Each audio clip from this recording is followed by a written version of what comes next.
intuition is something that actually gets stronger the more that you notice it. I had this strong feeling. I decided not to question it. Intuition doesn't always explain itself. It doesn't give you the full picture. It just gives you that next step. The stronger your intuition becomes. If you listen to my last episode, you'll know that intuition is often something we override. We feel it, and then a moment later, we question it. So the next question becomes, how do you actually strengthen your intuition? Not in a big, overwhelming way, but in your everyday life. Welcome to Connecting to Spirit. I'm your host, Lisa Brandis, and in this podcast, we explore intuition, spiritual awareness, and the deeper guidance that is available to all of us. And this episode really is the next step in that journey, because once you've started to recognize your intuition, the most important thing becomes learning how to build the trust with it.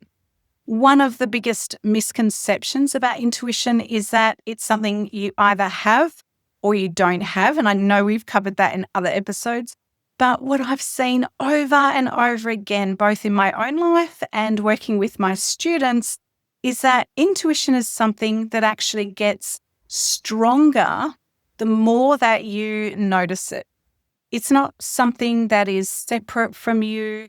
It's already there. It always has been woven into your everyday life. So the first way to strengthen your intuitive knowing is the hard part. It's to slow down.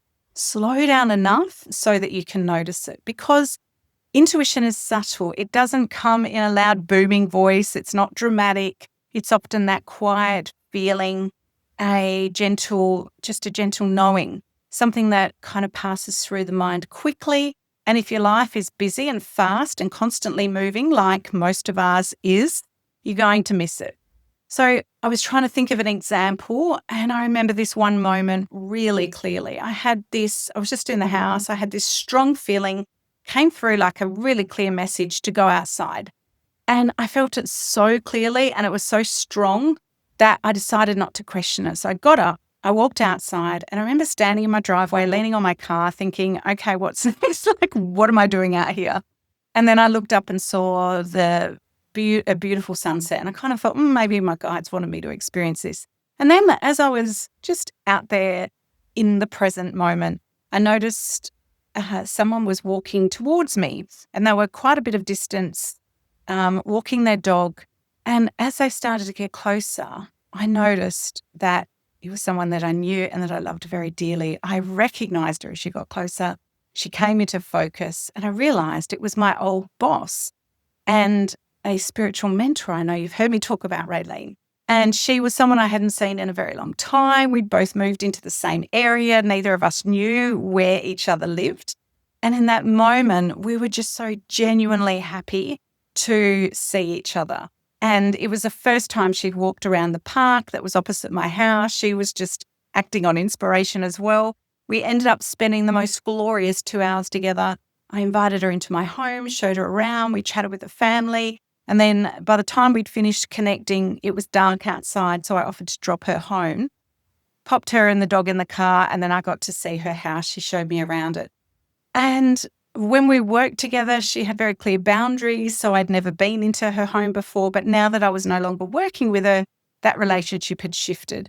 And it felt like something or our spirit guides had brought us together, not through planning, not through effort, but through a simple moment of following that impulse, that feeling that made no logical sense. And this is what I mean when I say intuition doesn't always explain itself. It doesn't give you the full picture, like go outside, Raylene's out there, right? It just gives you that next step. And the more you listen to those small nudges, the stronger your intuition becomes. And I like to think of it as playing in this bigger, beautiful, synchronistic world. So the second way to strengthen your intuition is learning how to get out of your head, because this is where most people block themselves. And one of the things I see all the time when I'm teaching students how to trust their intuition is that people think they don't have intuition. They'll say things to me like, I'm not getting anything, Lisa, nothing's coming through. But what's actually happening in that moment is fear stepped in. Their mind starts to doubt and analyze.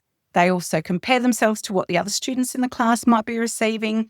And before they've even given themselves a chance to receive anything, they're starting to block their guidance. So what I simply do is guide them into getting in the power. I get them to pause, to take a deep breath, to just come back into that moment and let go of any expectation of needing to get the message right. And as soon as they do that, something starts to come through. Not because they're suddenly more intuitive, but because they got out of their own way. And this is really important to understand. Intuition doesn't come through when you're analyzing or thinking. It comes through when you're simply open-hearted and being receptive. And one of the easiest ways that I've found to do that is to just take your focus off yourself. Instead of thinking, oh, what if I don't get it right? Or what if I look silly? What if it's not accurate? Instead, shift into asking your guides, help me to be of service to the person I'm doing this reading for. What wants to come through? Be curious, be open. And because the moment you do that, you move out of overthinking, you get back into the connection with the person that needs to hear that message from you in that moment. And one more way that you can strengthen your intuition is to start trusting in those small everyday moments. Not big life decisions, they're the hard ones, but the small ones, like just go outside. Because intuition grows through the relationship, okay? And like any relationship, it builds through consistency. So it might be something really simple like find me a car park, or thinking about someone and then they message you, having a quiet feeling about something, and then just be really aware of your first response to a situation. So instead of brushing it off, you just simply acknowledge it. And even if you decide not to act on it, noticing it starts to strengthen your brain interpreting those messages. And when I tune into this, what I hear is something very simple. Intuition strengthens through relationship, not pressure.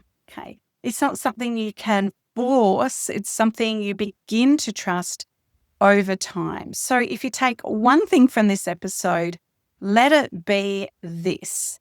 You don't need to become more intuitive. You just need to become more aware of the intuition that's already there and start noticing these small moments, those quiet nudges, those first responses, because that's where it all begins. And if you are ready to go deeper into this and you want guided support, I do teach this in a much more structured way where you can actually develop your intuition and begin using it in a way that not only supports your life, but also inspires, uplifts, and helps others.